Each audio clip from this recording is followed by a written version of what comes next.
blaming the leftists. Once I become an Illinoisan, when I go to Wisconsin to fish, well, I need to get a fishing license since it's out of state. All right. So here's the variable.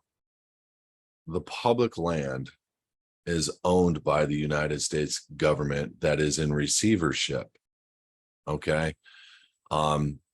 And much of this public land has already been sold, and we're going to have to figure out a way to get it back. So when you're talking about going to a park to fish, you're talking about rangers doing enforcement. I go for hikes all the time without a hiking license. I go drive in the backcountry without a vehicle license. I'm not going to tell you what to do. But if you catch a lot of fish and a ranger comes up and you don't have a fishing license, there may be some issues. And it's not because you're an Illinoisan and you're free to fish anywhere in the continental United States. That's not what it's about. There's a public-private issue. You're walking into public lands with private contracts with rangers and or whatever it is, the groundskeepers of that private land. And so they have their own rules, and you're not going to change their rules. Now, I'm not saying it's right, wrong, or indifferent. I'm not going to argue the element of your ability to be able to fish without a license. I'm not going to go there, but I have seen some of the craziest videos of people that don't understand the element of a park or what it is. And every park is a little bit different. There's some parks owned by the city. There's some parks owned by the federal. There's some parks owned by other companies that are tied to a housing development. And there's lakes in there, and then you can go fish. And they're going to leave you alone, or they're going to have somebody harass you until you pay the license fee. It's, where are you really?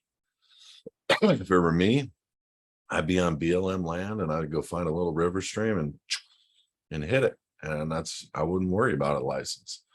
But if you're going to go into a private lake, they're going to require that license. You're not going to get around the element of a contract because you're a state citizen.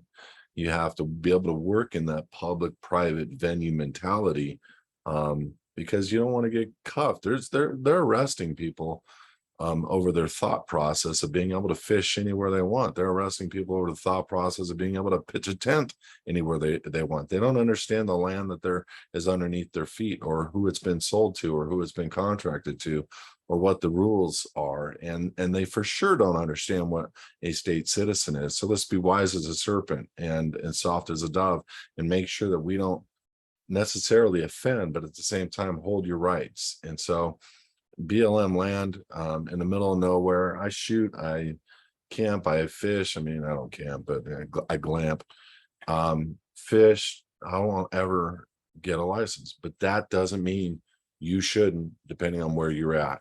Just be smart. And if you're driving in there and you pass two rangers, there's your deal. They may be looking for the sticker in your window to see if your vehicle is registered to drive in that region.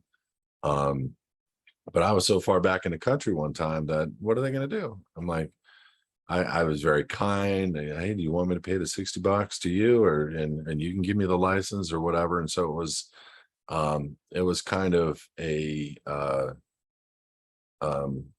just an element of me being a nice guy, helping him understand. I didn't know what was going on. I didn't know I didn't know there was a requirement.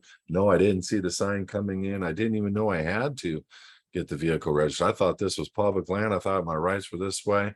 Can I buy you a sandwich down at the local cafe? And, got out of it, and it was done, and it was over, and nobody questioned anything. And it was because I wasn't being a sovereign citizen mentality, telling them I have rights and you have none, and you can't harass me. I'm not doing that.